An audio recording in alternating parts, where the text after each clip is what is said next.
Admit this, all of you. I laugh too loud, can't hold my brownie properly in polite company, and am apt to call shit, shit. I can't be trusted to be loyal to my class. In fact, the very clever among the elite know that I am opposed to the very existence of an elite among us. For me, the struggle for self-determination will end with the dissolution of this elite and the leveling of the CanAmerican class structure, or it will continue for 1,000 years if need be. You have acquired your knowledge, friends, through the spoils of a colonial system which intends to use you to oppress my poor country cousins. I owe no apology for refusing to go along with that. Ho-dee-oh, ho-dee-oh, ho-dee-oh, ho. Hello and welcome once again to the Spouter-Inn. I'm Chris. And I'm Suzanne. And this time we're looking at Lee Maracle's book, I Am Woman. Yeah, we have this practice every year of ending the year with an in memoriam episode where we look back at the work of someone who's passed over the past 12 months. And, we didn't know what we'd be doing until very close to the end of the year. And then when Lee Maracle passed away on November 11th, I think we immediately knew what we would be doing for the memorial episode. Exactly. Not only was she someone whose work we both respected and, had looked at before in a previous episode, but also she'd been on the podcast for our bonus episode about Great Expectations, and it was a terrific conversation. And you've worked with her quite closely on a few projects. Yeah, I've had the really fortunate experience of planning things and organizing different things with her and having the chance to listen to her. And getting ready for today was really bittersweet because there's a lot of sorrow in the loss of somebody like that, but also a lot of joy in hearing their voice as you read their words, so it's a strange experience getting ready for today. I imagine so. She had a very distinct way of expressing herself that you can pick up on, even if you haven't met her, I suppose, just from the way that she writes. But if you can hear her voice in your head, it's all the stronger to read it on the page again. Yeah. Well, she's incredibly direct. She would laugh a lot for different reasons. And it's just, the voice is a really powerful thing. One of our earlier episodes, we read together her book, Memory Serves, which is about oratory. So about spoken word or word art and really thinking about the role of body and voice in a way that kind of pushes against the power of the written word or the page of the book. And, that voice is powerful in that book, but also in what we read for today. I have a sense from my limited interactions with her that she really did combine a sort of earthy casualness, let's say, and, as you say, directness with a kind of profundity, right? Yeah, I don't know if I'd use the word casualness, just because, I always had a very strong sense of, I don't know if urgency is the right word, but there were things to be said, and it was important to get them said. And I don't know, maybe urgency is the right word, that there was just a lot at stake. I think you're absolutely right. Urgency is a completely apt word. And that is not the meaning or the sense of casual that I meant. I meant as opposed to polished, worked over, right, professional. Yeah. Fancy, formal. Elite, as she talks about in the bit that you read the opening. Yeah. She was very casual in that sense of being like talking to a relative around the dinner table. But you're right that she said things with tremendous urgency. She said things because they need to be said right then and right there. And this book that we're looking at today is full of that kind of moment and urgency. Yeah, it was an interesting experience for us to pick out what we might read. We knew right away we wanted to do an in memoriam episode remembering Lee Maracle, but it was not obvious what we would choose. We thought about some of her fiction writing, like Celia's Song or Raven Song, and then we landed on I Am Woman after a fair amount of conversation around thinking that, this might be a good book to choose because it was a book that had a certain kind of effect in the world. And, in keeping with our focus, or at least periodic focus, on kind of canon formation and how literary history gets made, that seemed like it might be a good choice. Do you feel like it was a good choice for us? I think so. It certainly was a book that was appealing to me because it was talking about things that I felt like I didn't have any clue how she would come at, so to speak. The subtitle for the book is A Native Perspective on Sociology and Feminism, and I had no idea what that would imply necessarily. I mean, I don't think the book ended up being a million miles from where I might have imagined it, although there definitely were a few moments in the book where I was thinking, wait, is this a book about sociology and feminism? Well, maybe I guess sociology, but any book about people could be about sociology. I don't know. But is it about feminism? Because it's definitely wandering into some other interesting territory and thinking, no, it is, or let's take it at its word that it is. What does it mean? What kind of feminism is this? It became a really interesting question to ponder, and open the book up and open my thoughts about, what feminism might mean for some people in directions that it hadn't really walked down before. So I was very happy with having read this book. So the late Lee Maracle was a writer and a teacher, an artist and a performer. She was also a CM, or elder knowledge keeper and leader, a mother and grandmother, and a very beloved relative and friend to many. Her ancestry was Salish and Cree, and she was a member of the Stolo First Nation, and it's in that community that she had that status that I mentioned as a CM. She wrote 14 books, poetry, fiction, and nonfiction, including her wonderful book, Memory Serves, which we discussed together on the podcast. It was actually the very first of our year launch books that we do in January of each year. So it's kind of neat to think about the way in which her works have bookended our podcast in some ways. And as I mentioned, she was on that bonus episode that we did on Great Expectations, where we talked about fiction and nonfiction, how story works and how story is different from fiction, and how one can kind of re-story or tell a story again in a new way. And that's something I think we might come back to in our discussion later. Her last published book came out in 2019, and it's called Hope Matters. And I particularly want to mention that one because it was a collaboration that she did with her two daughters, Kalampa Bob and Tanya Carter. And so I feel like that's a really beautiful note to end on when we think about the scope of her writing, or what she would call not just oratory, but she would often use the term word art, which I find really interesting to think with. And I Am Woman, which is what we're talking about today, came out originally in 1988. But the one that we've read for today, I think, is the second edition of 1996. So in both cases, we're looking at something that's a particular sort of moment in time, both for her personally, but also in terms of what was happening in the world. Yeah. And one of the tricky things about reading this book is that from my position as me, I don't fully understand what was happening in the world of her position, of her positionality in 1988. And this book is, very explicitly not written for me. It's written for the other people who are part of this conversation that she's engaging with. It's not that it's unwelcoming to outsiders to listen in on respectfully, but I am not the target audience for this book. No, and how can I put it? She's first and foremost writing for Native women. She's really clear about that in the preface of the second edition, where she says, "My original intention was to empower Native women to take to heart their own personal struggle for Native feminist being." That's who she's primarily talking to. And to a certain extent, there are kind of, how can I put it, circles of readers beyond that. You might then imagine it's also for Native or Indigenous people more broadly, right? Maybe not just women, right? To also take that. Or it might be for women, especially, or feminists, right? Women or not women, right? Feminists who are also in kind of a sort of secondary, maybe circle of potential readers. And you can imagine that sort of circle of readers going out even further to include those who are, welcome to sit there and listen and shut up, but, Yep. not be right in the middle of the conversation. I find it really helpful to think about it's not like there's people who are in the room or people who are out of the room. It's more like, is this a conversation for you?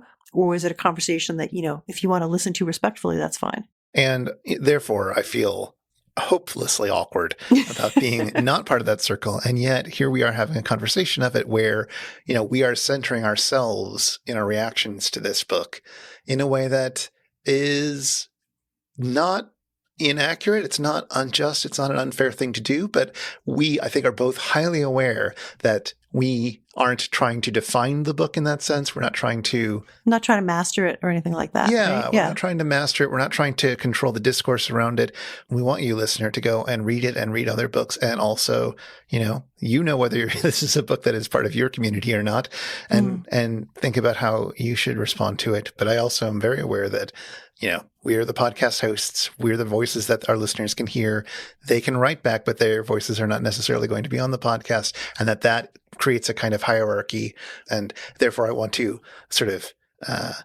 knock at, or at least point out, the structure that is temporarily elevating us into an elite status for our listeners, and try to say, this isn't really this isn't really what's going on. We're trying to do this in a very different way. Yeah. Hopefully everyone gets it. Yeah. And what we can do is kind of draw out the parts of the book and read some parts, maybe aloud, that seem particularly powerful, particularly important to draw our listeners' attention to. We can try. Yeah. What were some of the other contexts that this book came out in? I think it's really useful to begin with the ways in which she lays her cards on the table. I mentioned already that she's very clear in the preface to the second edition that she's interested in writing to Native women and empowering them. But she's also really interested in giving a personal account. In other words, this is meant to be meaningful and useful to people, right? To particularly Native women, but others as well. But it's also a very personal account. She's really clear on this. She says, I Am Woman represents my personal struggle with womanhood, culture, traditional spiritual beliefs, and political sovereignty, written during a time when this struggle was not over, right? So the personal is there, but also this idea of like, the conversation was in a particular place, she's saying, when I wrote that book. And then also she goes on saying, even here at the time of the second edition, it still remains my attempt to present a Native woman's sociological perspective on the impacts of colonialism on us as women and on myself personally. So like I said, it's a general, it's got a wide scope, but it's also intensely personal and quite private, I think, at certain moments that are some of the ones that I found especially moving. Yeah, there's another great moment in the preface that I was very struck by, and I think really resounds with her position in the book. She says, I tire easily these days. Sometimes I feel the exhaustion is rooted in the sense of defeat that the 1950s represent for our people. Sometimes I feel the tiredness is old as the colonial process itself. On those days, I'm energized by the fact that it is not my fatigue, but the fatigue of the oppressor's system which haunts me. On other days, the tiredness is deeply personal. It is a fatigue of a 3-year-old hauling buckets of crabs, racing against the tide when she should have been sitting on the sun, on the beach, playing with a bucket of sand. On those days, nothing can inspire me to move from my bed, not even the joy of writing. And she goes on, the tools I pick up are rooted in my body. There's this sense of a very, very felt in-the-moment connection to the act of writing, to the things that she's saying, that I think goes throughout this entire book. Yeah, I want to say, a sort of strong sense of embodiment, both in terms of the ways in which she recounts her own personal experience and also the stories she tells that are, how can I put it, are real stories in the sense that they've come from other people, but she's very frank about this in the opening, stories which she's in some cases amalgamated. Like she'll say, I've taken more than one grandmother's experience and put it together here to make that story. So it's like, it's a series of essays that are written in the first person, that are written from a particular individual vantage point, but they're also refracting other stories through the text, which I think is really neat. I mean, I find that very captivating about this book. Yeah, I think roughly the first half of the book maybe traces out her particular journey to where she is now in terms of how she's thinking about feminism, about being a woman, about being a Native person, about all the things that she thinks about as herself, and just how she struggled to come to terms with them early in her life, while incorporating all these external positions, while incorporating contemporary to her moment politics. There are several things going on, but it's sort of grounded in her personal story. Yeah. I think that's one of the things that I found most charming. Is that quite the right word? I mean, it is charming, but it's more than that. But this sense of her story leading into other stories, leading into other thoughts, leading into other things, but done at this very, again, I want to say casual, but you're right. It's a very urgent casualness. It's this very impassioned dinner table conversation, kind of, in my mind, at least, based on the dinner tables I've been at. Or she would say maybe kitchen table conversation. Yeah. I remember her talking often about this idea of people who you'd have at your kitchen table. And she uses that turn of phrase in this book as well. That is, it's casual in the sense that you're all around the kitchen table, but it's urgent business that brings you there. Exactly. That's exactly the feeling I get from the book. There are these powerful moments where she talks about having children around. In other words, she sort of says that, there were people who used to invite me out and they'd say, well, come, but don't bring the kids. And she said, I didn't have much time for those people. And so she describes these spaces, these domestic spaces, like I said, the kitchen table, where there's adults, predominantly maybe, but not only women, and children around. And there are things that need to be done. There's a tremendous sense of pressure right? And that comes out in a lot of different places in this book. I think about this way we're dwelling on the urgency and the pressure of the writing here, and also of Lee's discourse a little bit more broadly. When I think about the obituaries and other writing that came out shortly after she passed, the New York Times had an obituary of her where the exact headline was, let me quote it. Oh no. It's so bad. Lee Maracle, combative indigenous author, dies at 71. And I'm like, yeah, with good reason, guys. Wow. Yeah, exactly. I know. I was just like flabbergasted by that. That's saying more about them than it is about her. Oh my God, 100%. And so there's a lovely moment right near the end of I Am Woman where there's this little passage she has that really answers back, I think, really powerfully that headline. She says, "Some women accuse me of being angry and bitterly resentful about the life that this society handed me. You miss the real point. I write about racism to free my mind. Racism is the poison that crippled my tree. It also bent yours in all kinds of crazy directions. A talk, an intimate talk between an ex-racist and an ex-victim of racism is not apt to be pretty." I'm like, yeah. It's like, anyway, I was just so struck by that because, there's a lot of anger and a lot of passion in this book. And like, yeah. Yeah. The other context for this book is sort of the politics of the American Indian movement. Yeah. Yeah. So I would say there's sort of two big contexts here. One is feminism, particularly the 70s. And that's something we talked about a little bit when we were reading Marian Engel's Bear, that there's a kind of social and cultural history there. That's a really important backdrop. So that's one way of situating this book too. But like you were just saying, it's very explicit in some places, the ways in which this book is responding to the gender politics in particular of the American Indian movement. And that's something I know a bit about, but not a huge amount. I really want to read more and situate this book in the context of that. She's real clear, though, in one of the chapters, right at the end, she says, the American Indian movement brought a strange sort of corruption and immorality to our militant youth. The activists became branded with the opportunist hustle media politics that characterized the movement of the 70s. Sexism, racism's younger brother, was inherent in the character of the American Indian movement. Right? I mean, there's a lot more nuance in that section of the book. I mean, but that's just kind of encapsulates one of the things she's responding to there. The loud, she sort of talks about the loud voices of men that got magnified in the, American media's coverage of the American Indian movement. Right. So she's, how can I put it? She's laying the blame in more than one place. Right. But she's saying that this is what happened with that movement and something else politically has to happen. Something that's a feminist position, that Native women can be leading. Yeah, absolutely. And dissecting how the American Indian movement ended up, in a way, kind of collaborating with the colonialist superstructure. That might be a slightly too strong a word. I think she uses the word deformed by, Deformed by is probably a better phrase of putting it, yeah. Yeah. So that's I think, think about the sort of historical context. That's the other big context, I think, for it, if we're thinking about it in terms of where people are at in the 80s. Which is interesting because, of course, I can't speak to anything. Like, I can't speak to the accuracy or the relevancy of her argument, though, just based on the information she's giving. It seems legit. But I can think about it in terms of other struggles that I am more connected to. And I have seen those dynamics play out. And she's interested in how those dynamics are similar or different with other groups, particularly with Black groups. But she also has some interest in thinking about queer issues as well, which is interesting.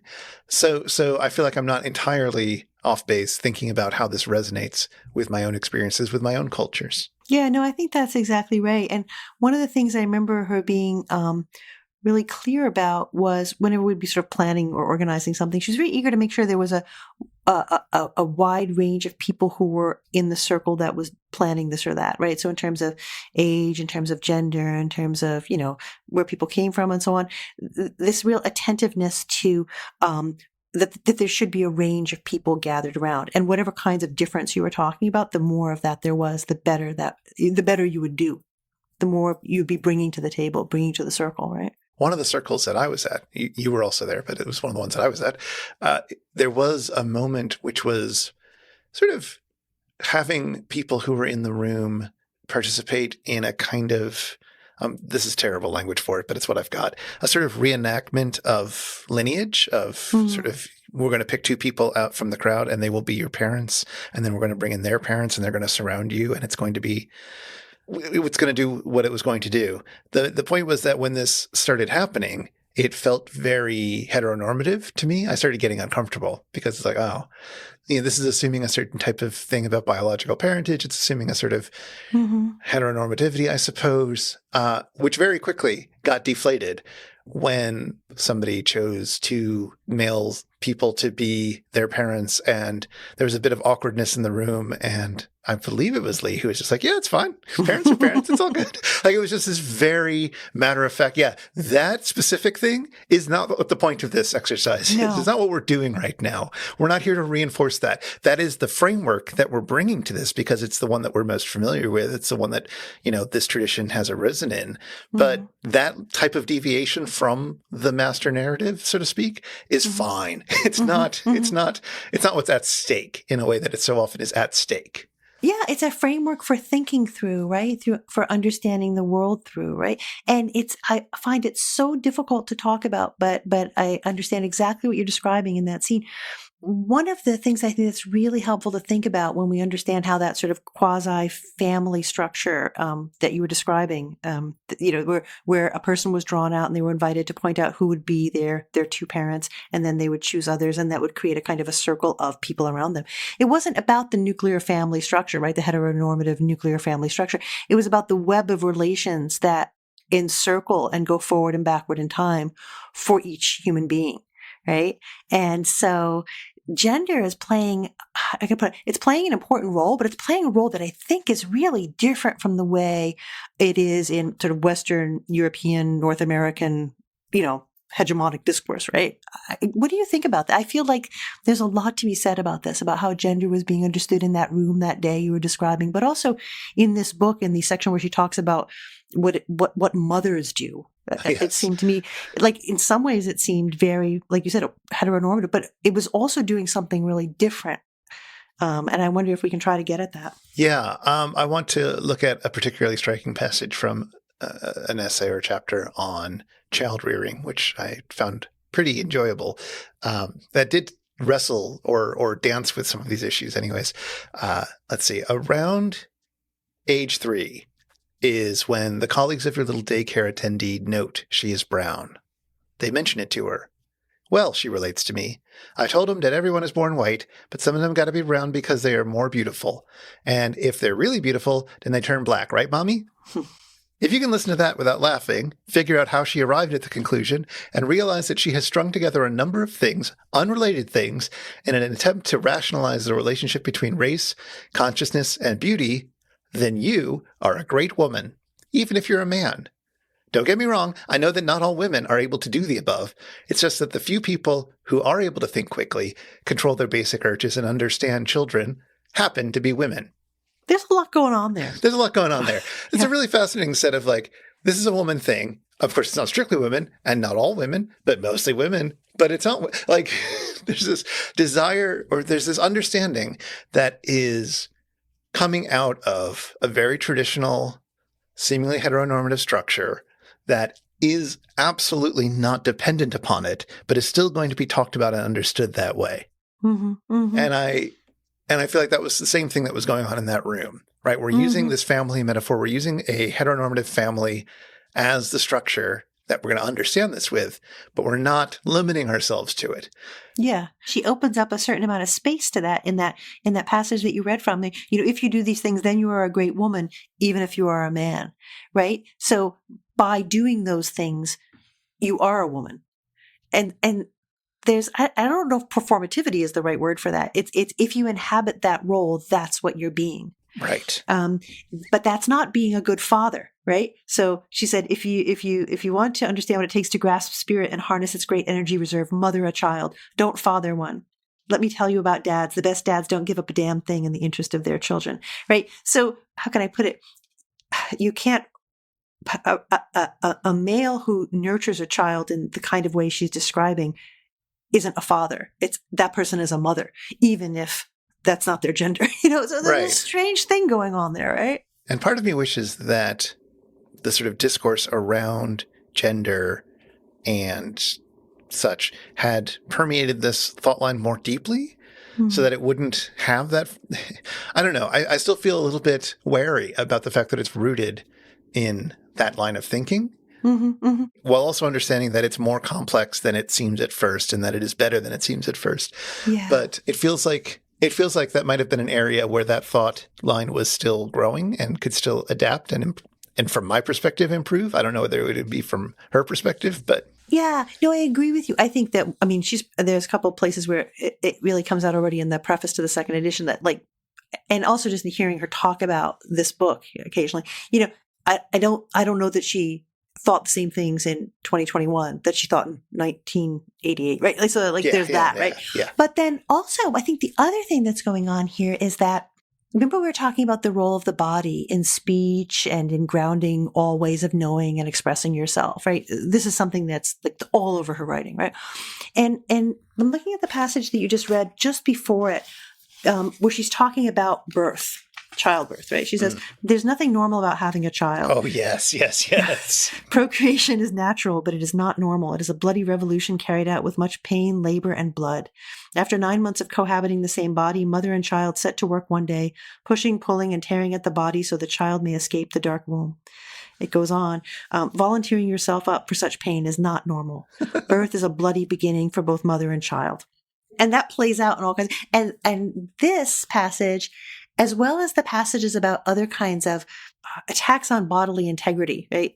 Rape, right? This whole passages that are about what happens to bodies seem to be what grounds this gendered discourse that we're kind of bumping up against, I think, anyway. I agree. And before we go down that path, I'm curious how you responded to that section, which I was like, I love, but you're the one who's had children. I was like, oh yeah. I've had 4 children and I really enjoyed being pregnant, and I really, really did not like childbirth. It was really, really bad.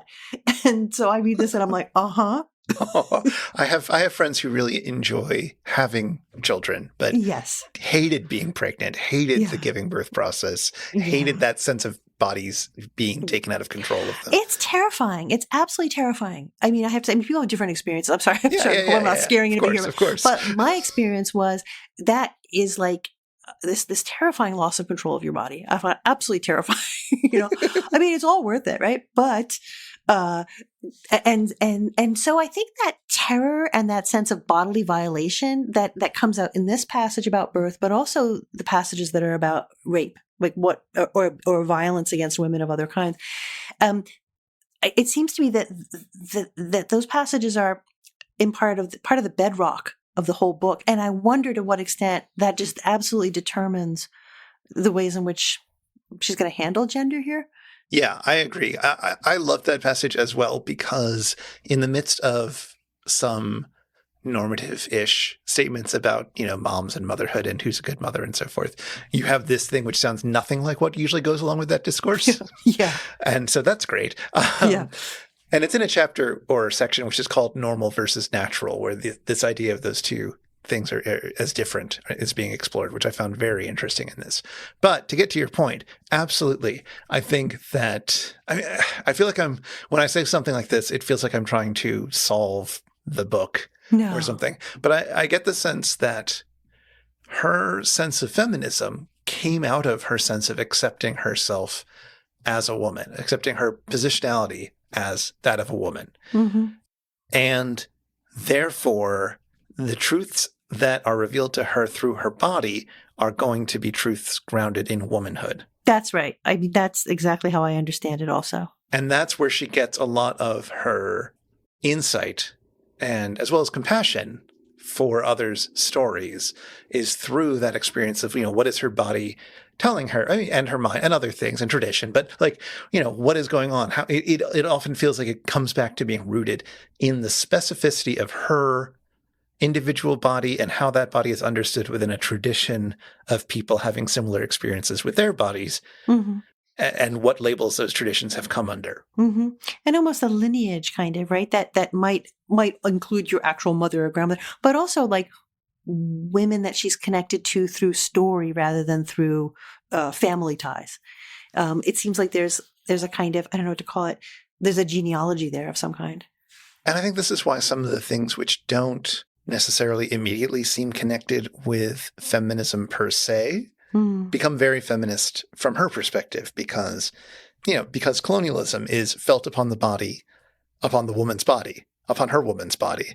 And therefore, anti-colonialism is going to inherently be a feminist goal, whether white feminists feel that way or not. Like, it's obvious from her woman's body that is clearly related.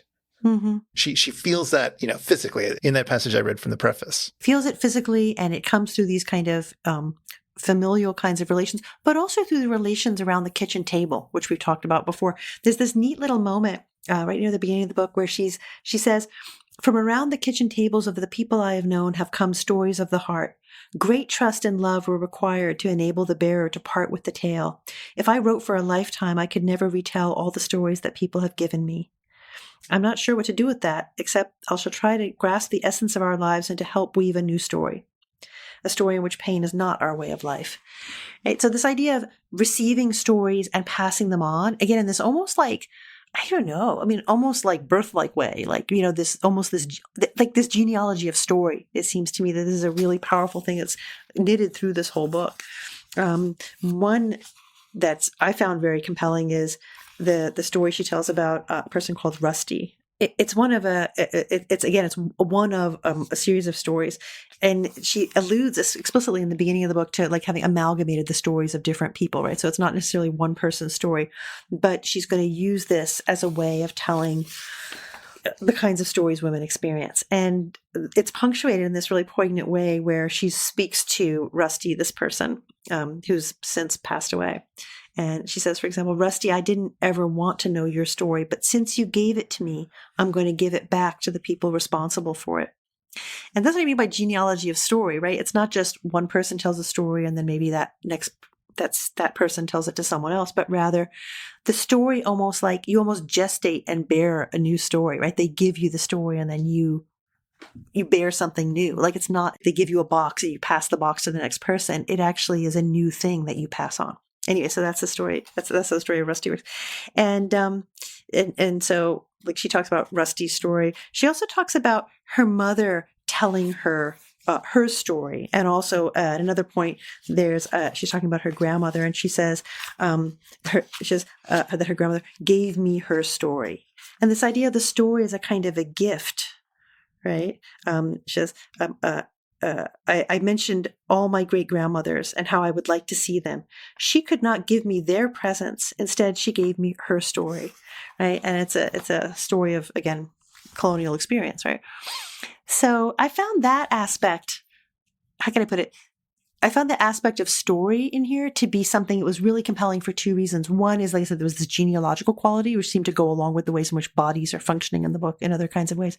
But it also seemed to be so much in conversation with or leading to the ways in which story gets talked about in Lee Maracle's later writing. I'm thinking especially of Memory Serves, which we read together, where we talked a good deal about story. And also when we talked with Lee herself, she also talked about storying and restorying, that is, telling it different but the same.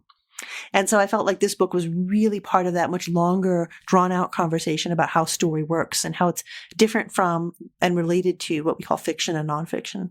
Yeah, I'm really fascinated by the way this book is often structured around story. And there's a passage early in the book that I want to highlight. It's in the first chapter, the first essay, and I read it and was like immediately remembering some of the ways that she had structured her stories in Memory Serves.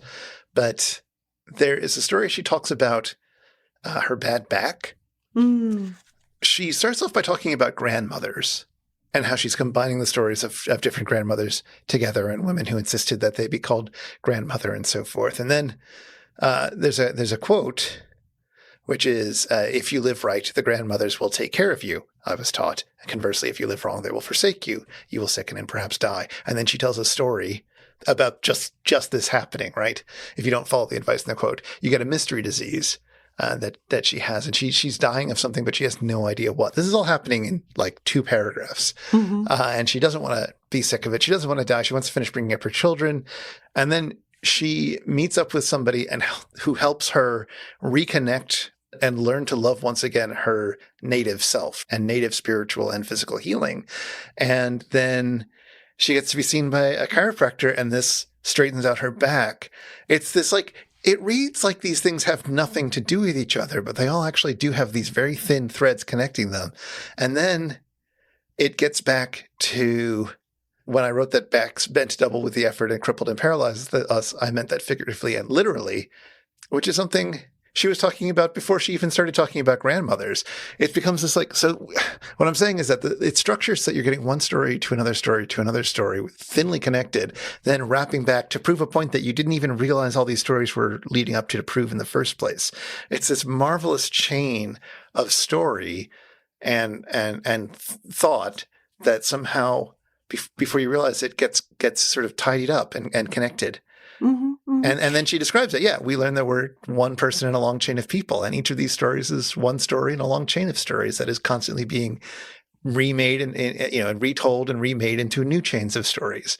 It's a mind-blowing page and a half of formal experimentation in one way and just storytelling in another way. Just storytelling. I don't mean to diminish it that way. Yeah. No, I think that's a really important point you're making there. There's an awful lot going on there. And it, like you said, it sort of, if you parse it, it seems kind of disjointed, but the chain it makes is something that's really compelling.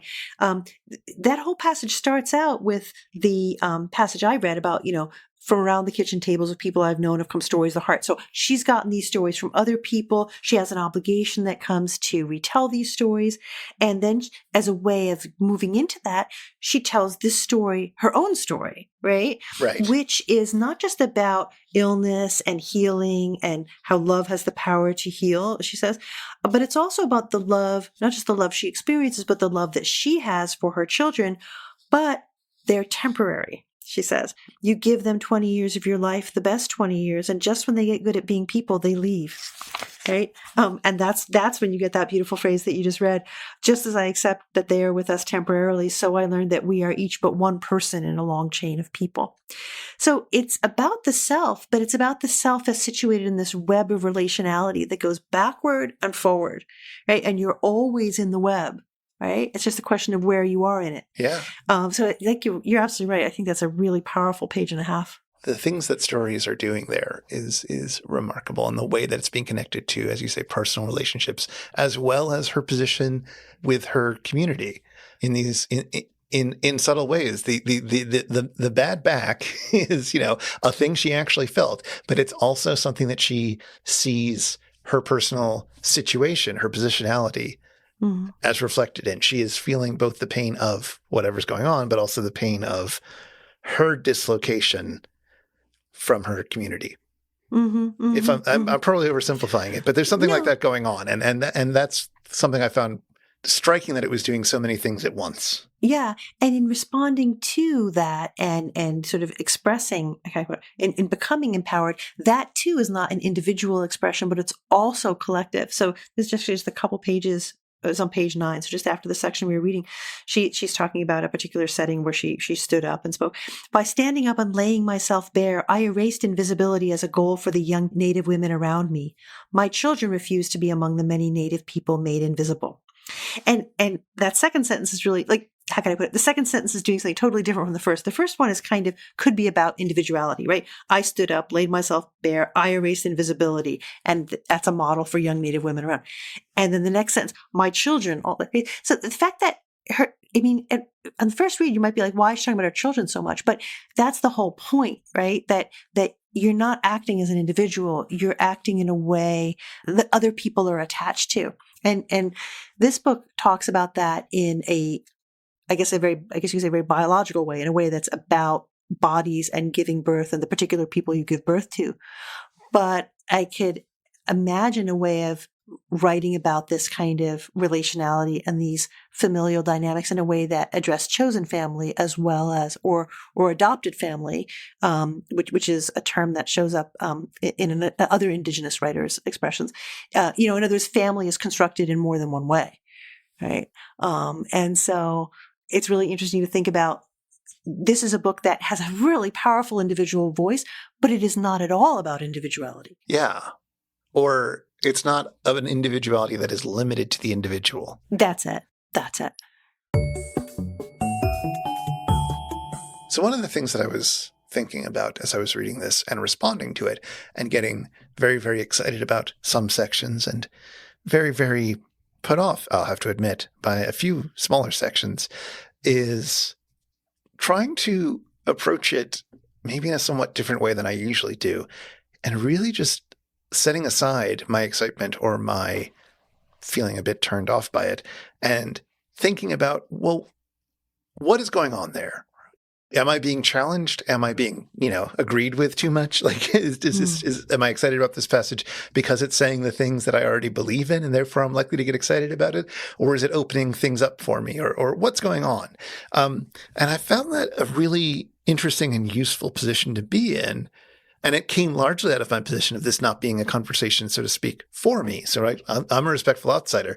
And therefore, I feel part of that respect was to stand back from my emotions and point that energy inward rather than forcing it as a critique of Lee. So, for example, there's a section towards the end of one of the chapters or essays called Another Side of Me, where she starts talking about things that she's experienced that are part of indigenous traditions written off by science, let's say.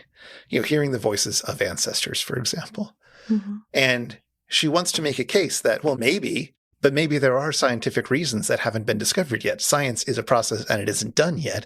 Therefore, someday we may understand what exactly is going on there. Don't be too sure of yourself, scientists, which I can more or less get behind. But she does throw a few examples of how she thinks this might work. And they're very shallow scientific examples. And she says, I'm not a scientist, but this is one path it could take. It could be something like this. And do you want to read one? Yeah, I can read one, I guess. So she says, I hear my grandmother speak is one remark which brings either howls of laughter or nervous looks of skepticism from the faces of most atheists and even Christians. And starts talking about how it's been clinically seen as related to insanity and so forth. But then she says, sound travels in waves. It is transmitted by electricity. The body possesses an electrical system on which it operates. When you fast and drink water, you alter your electrolyte balance. Is it possible that the body can, through the ceremony of sweats and fasting, transform the electrical balance of the body in favor of reception rather than transmission? Sound waves don't leave the Earth's atmosphere. They remain caught forever in the atmosphere. The living voices of the dead remain trapped in the air we breathe and travel on the wings of their own waves. Again, I am no scientist and do not intend to unravel this sticky and complex problem, but if spirit and holy knowledge exist, then they must have a basis for their existence in science. It must be possible to explain spirituality in scientific terms. On the one hand, I think the broad stroke of what she's saying there is perfectly fine. And, maybe science is a process. It isn't done. There are still things yet to be learned. That's fine. But she adds in those specifics. And I think, no, those specifics that doesn't seem right. That doesn't seem right. And she admits she's not a scientist. She doesn't really claim mastery of what she's talking about. But there's something so unconvincing or the opposite of convincing when she actually tries to deploy the science in this section that I found it very off-putting. And I had to stop myself and interrogate myself to remind myself, no, what I'm responding to isn't the point of this section. Mm-hmm. It's just very easy to say, oh no, this science is wrong. You don't know what you're talking about. When that's not really the point. She's even highlighting that it's not the point. It rhetorically raised my hackles. Yeah. This is a really interesting, it's not something that I responded to when I was reading the book for getting ready for today, but I've been thinking about this in other kinds of settings, in connection with things by Lee that I've heard her say or read by her or by other writers sometimes, where whether it's with regard to extraterrestrial life, whether it's with regard to very, very early history on Earth, or whatever. Occasionally I've heard somebody say something that's so against received scientific wisdom that my first response was oh, that's why would you say that? But over time, I've gotten to kind of understand these expressions as pushing back against and shaking up a little bit the unthinking consensus that we tend to have around scientific knowledge. Like, I'm not saying scientific knowledge is not like important and well grounded and like, like none of that. But this idea that it's worth thinking about and putting out different options for thinking about something, thinking about a particular topic before you reach a conclusion. Like, I think what we're observing is a way of talking about knowledge that doesn't immediately jump to the quote unquote self-evident or everybody knows this is true conclusion, but allows for talking around it, not claiming authority. Like she's really clear. Like, I'm not saying this is the case, but this could be true, or this could be true, or this could be true, or this could be true. Like, this strikes me as a different way of approaching truth claims and what we accept as most likely true. And so, like I totally hear your discomfort with it, but I feel like it's part of a kind of a larger practice around knowledge that is interesting in itself and worth paying attention to.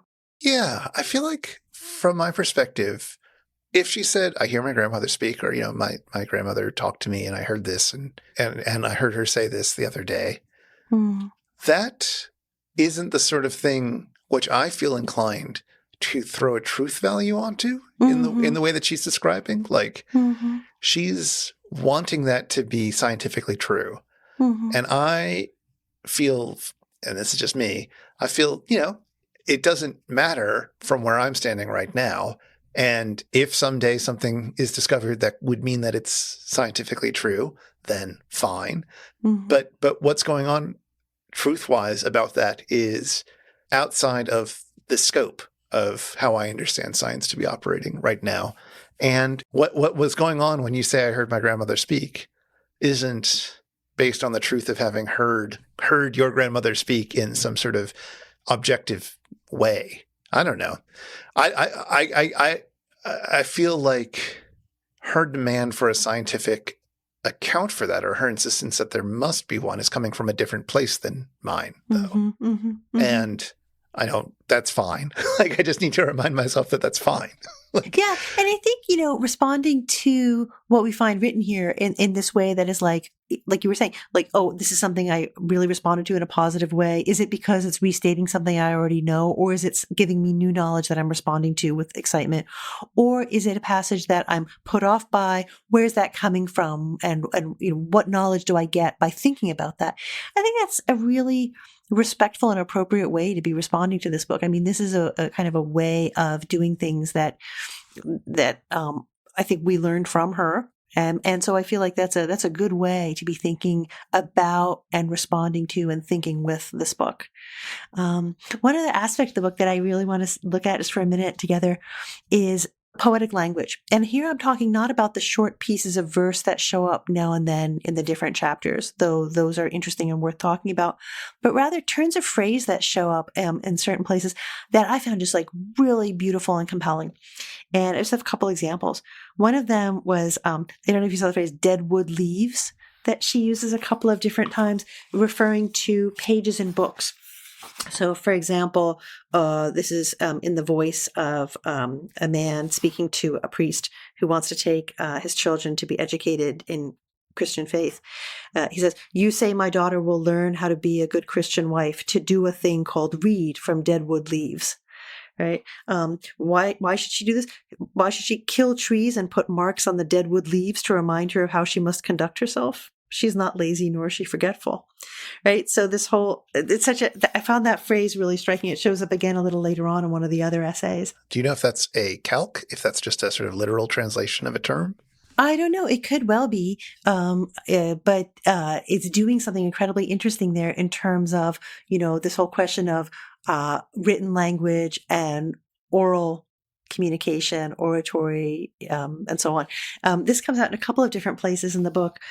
In this same chapter, for example, I think there's a passage where there's a reference to how this stranger speaking there didn't repeat all the words that the native man had said, which would be the polite thing to do. Instead, he, in this very rude way, responds directly. So this whole idea of speech conventions and how written language is described, these dead wood leaves, as opposed to like living leaves, or, speech being like the living leaves and the speech becoming dead in some way as it goes on to these pages. I thought that was like really, like, I guess I call it a metaphor, which it is, but it's like a metaphor that's got so much packed into it. And some of the other ones even are more so. So there's this other example which really struck me. It shows up a couple of times where she's talking about women's bodies, something we've discussed at some length today. And this is on page 24. She says, she's talking about women who, she's talking about marital rape. That's what she's talking about. And she says, these women, they don't scream because they would awaken their own children. Marriages end over a woman's right to say no in her own bedroom. The law says she must allow her husband conjugal rights. This amounts to reducing women's bodies to soft knots and deformed trees. And that phrase, soft knots and deformed trees, shows up again a bit later on in the chapter that's about Rusty's story. And toward the end of that story, when Lee Maracle is writing about rape, she says, talking about the rape women have been subjected to, some of them were our fathers and our brothers. We are like a bunch of soft knots and dead trees chopped down by white men, the refuse left for our own menfolk. And that phrase, soft knots and deformed trees, again, it's like even more than the deadwood leaves of books, right? There's a lot going on there, right? So they're trees, but they don't grow in the way they ought to, right? They're deformed and they're the soft knots. So they're like abnormal growth patterns, right? And where, the wood is no good. So it's incredibly complicated. I don't know. It's not a metaphor exactly, though it is metaphorical. It's not an analogy, but it's a whole way of invoking the natural world to say a whole other chapter about this thing that's being described. And I found those moments really sort of lit me up. Yeah, absolutely. They're very evocative. And there's a bit more of that toward the end. There's this like little chapter, not the last words chapter, but really close to the end, where she talks about flowers, and in particular forget-me-nots. And it's a section that could be almost like kind of precious, except in the hands of a writer who's so direct and so urgent and so plain spoken in so many ways. She's talking about these flowers and writers, right? And she says, I'm a sturdy little flower, fearing nothing, including death. Being perennial helps, though it's not made my life easy. I sought writing as a means to expunge myself of the misery I had worked so hard to collect. Perhaps that is slightly masochistic, but so are forget-me-nots. What other flower are people unabashedly cheeky enough to sit on? But you know what I mean? It's a passage that could be kind of precious, right? But it's not. She's going to be real plain about it in the end, right? And she talks about artists, striving to capture the beauty of the rose. She says, I don't have that kind of devotion. She says, it's the process of collection and articulation that I love. So it's a really neat little passage that's again in that sort of realm of metaphor in a way that's very complicated, right? That's about, how can I put it? The flowers you collect and being a collector yourself and what it means to be a collector of story in the way she is here. One of my favorite parts of that little chapter at the end there is she's talking about collecting different people like flowers and enjoying them for their difference. Some, like the dandelion, are plain but have a multiplicity about them that makes them valuable. Like the dandelion's different forms over its lifespan. A few are lovely parasites, sucking up more nutrients from the soil than is their share. No matter how plain or pragmatic, every flower has its own beauty, its miracle of artistry, and extraordinary color, likewise with people. That response to parasite flowers, okay, but that this is also meant to be understood as parasite people. Yeah, some people are lovely parasites. They suck up more nutrients than they should. You got to love them. Well, that's it, right? It's yeah, you do. But we all have that friend, right? Oh, yeah. If not, you are that friend. No, I thought that was really just a beautiful. I love that section because it was lovely, but it was also brutally frank, right? And she was really like that. Well, so that is our thoughts, or as many as we could fit into this hour, on I Am Woman. We lost a few other writers this year. Is there any in particular that you're thinking about? I've been thinking a lot about Bell Hooks, Gloria Watkins, incredibly important writer and theorist and teacher. And I feel like if we hadn't had the tremendous sorrow of losing Lee Maracle early in November, we would for sure be spending today's hour talking about Bell Hooks. I was looking back at a collection of essays of hers that's called Talking Back, Thinking Feminist, Thinking Black, which I'd seen years ago came out originally in 1989. And I was just looking at the second edition and, you know, reading it with new eyes. Like, it's not that the book's changed, right? But I've changed a lot since the time I'd read the first edition a long time ago as a graduate student.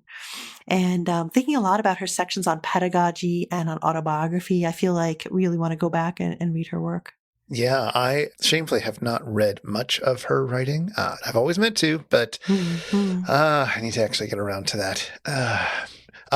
As for me, on a sort of perhaps lighter note, several children's authors passed away in 2021.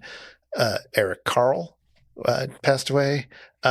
Norton Juster, who wrote The Phantom Tollbooth, which is one of my all-time classic loves, but also Beverly Cleary, who I think meant a lot to a lot of people. And, you know, I lived for many years in Portland, Oregon, which is where most of her books are set. So revisiting them as an adult is always charming because I recognize some of the places. And when she passed away back in March, I took some time to read her book, Dear Mr. Henshaw, which is a little book from 1983. I read it when I was a kid.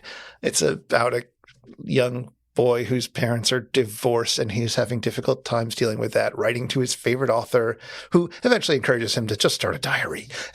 But he still pretends to be writing to the author, and just unpacking his feelings about that. It's a delightful book. It's one of the first books about sort of working class kid with divorced parents to have been published for children, I guess.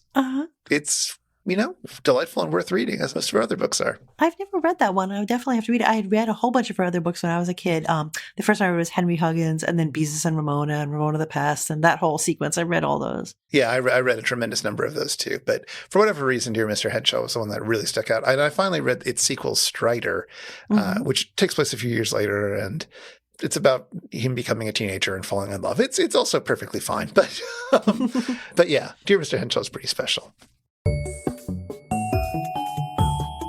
All right. Well, that wraps up our 2021 season, just a few weeks late. Not even a week late, technically. We'll see when this episode gets edited and released. So we also like to begin each year now with a book that points us into thinking in new directions. So usually a theoretical work. 2 years ago, we looked at Memory Serves by Maracle. What are we going to take a peek at this time? This time it's going to be Frantz Fanon's Black Skin, White Masks. And is this a book you've read before? It sure is, and it's been on my to-read list like so many. I think it will speak to you. I mean, I've read it. I read it years ago, but I've tended to sort of mine it for little bits and pieces. I've never read it straight through beginning to end. So I'm actually really looking forward to that. Writing is very powerful, and I don't know if poetic is the right word, but there's a strong voice. There's a really, like, I don't know, I want to say vivid voice. That's the wrong word for it, I guess. But it's like there's that sense of like, I don't know, ocean. I mean, it's just a sense of, I don't know, something really powerful in the prose. So I think that you will enjoy it. I hope so anyway.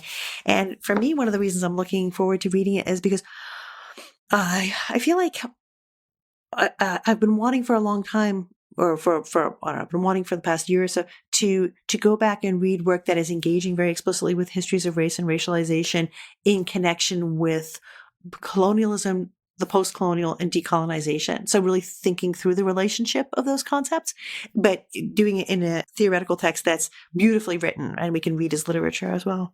So I think that'll be really good. We had a difficult 2021 in many ways. Oh my God. We were busy and didn't put out as many episodes and didn't read as much as we wanted to. But we survived. And we're still here and we're still kicking. We've made it to episode 51 and that's very exciting. I hope we can be out a little more regularly in 2022, but you know what? It is what it is. We're going to do our best. We're going to do our best. We're going to make this a sustainable, ongoing project for us. And thank you for being here. And thank you for coming along on the journey, listeners. I hope your 2021 was as good as it can be under the circumstances. And I hope 2022 turns out to be excellent. A lot better. So until next time, listeners, if you'd like to get in touch with us, you can email us at spouter@megaphonic.fm, or we're on Twitter at The Spouter. We'd love to hear from you.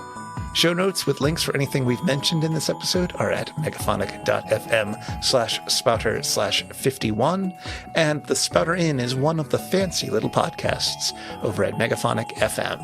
So until next time, Until next time, see you again at the Spouter-Inn.